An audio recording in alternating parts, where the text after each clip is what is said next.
Bonjour à tous, bienvenue dans cette édition, le sommaire.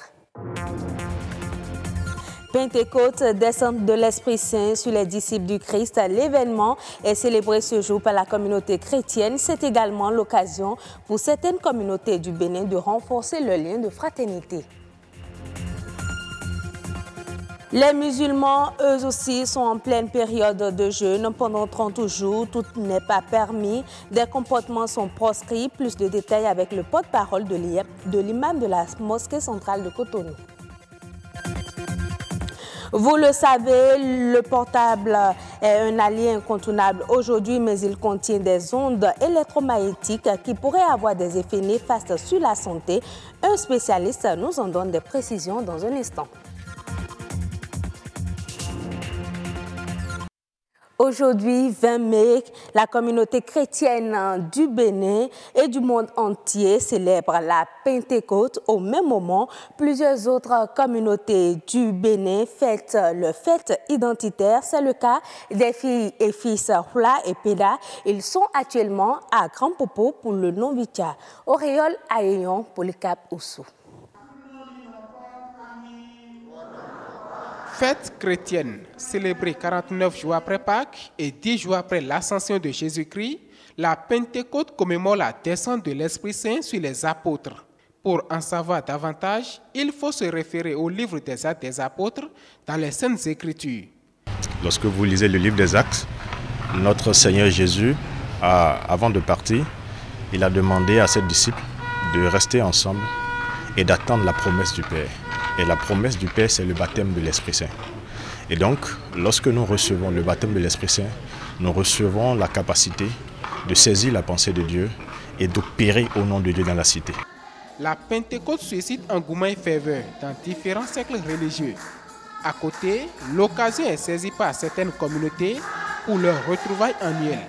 C'est le cas des fils et filles Hula et Hueda qui célèbrent chaque année leur fête identitaire Novitia le jour de la Pentecôte.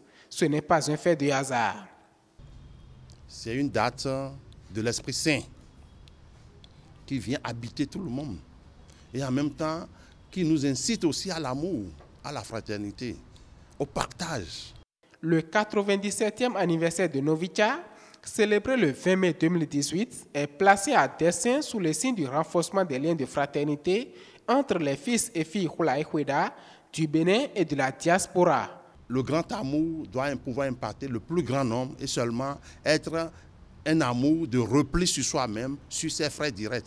L'ouverture, c'est ce que nous demande Dieu, c'est ce que nous demande le Tout-Puissant, le Créateur du monde. Et si Novitia peut y contribuer, c'est déjà une bonne chose.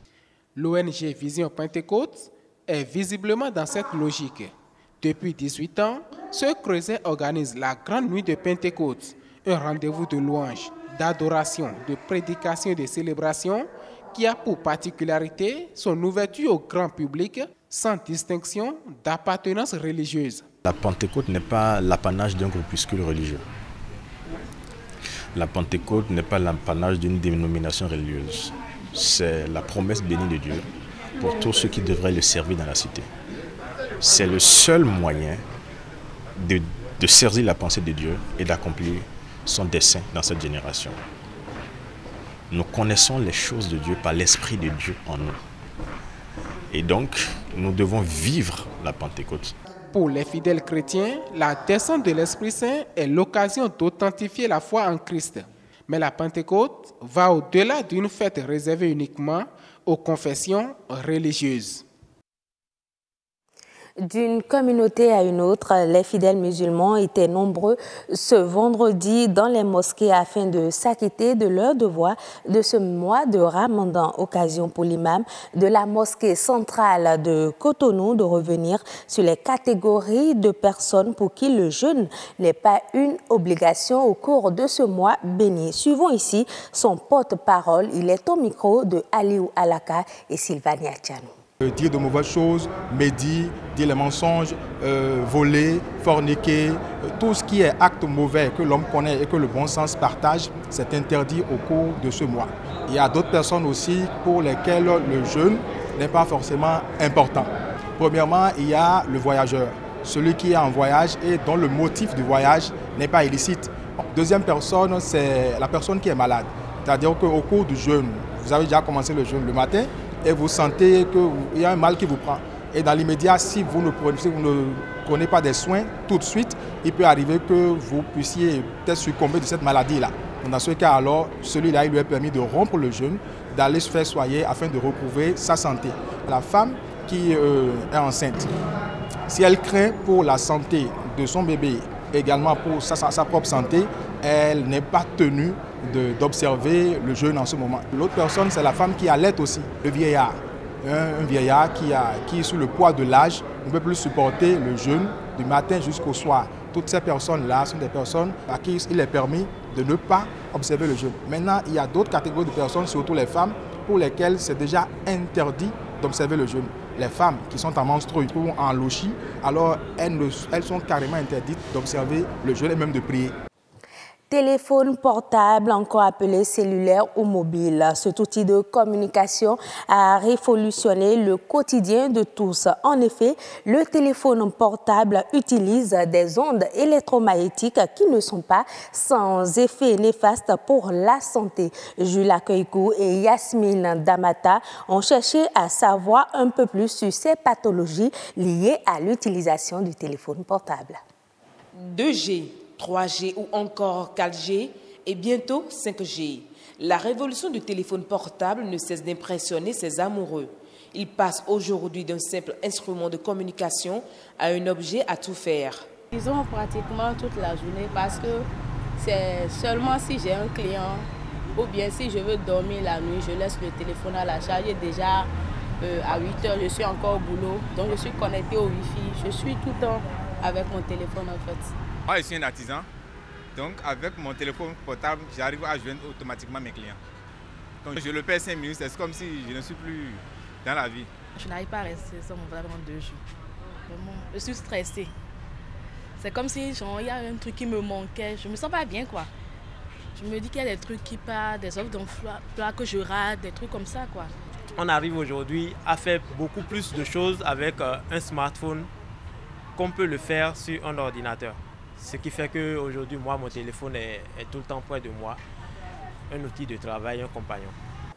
Selon une récente publication, 66% de personnes en sont dépendantes. Cela s'appelle la nomophobie, une surutilisation qui n'est pas sans conséquences sur la santé. Celui qui ne peut faire 30 minutes sans s'accrocher à son téléphone portable, ça commence par devenir une addiction. L'individu qui ne communique que par ça, il perd en amont, je l'ai dit tantôt, mais il y a des conséquences sur sa santé.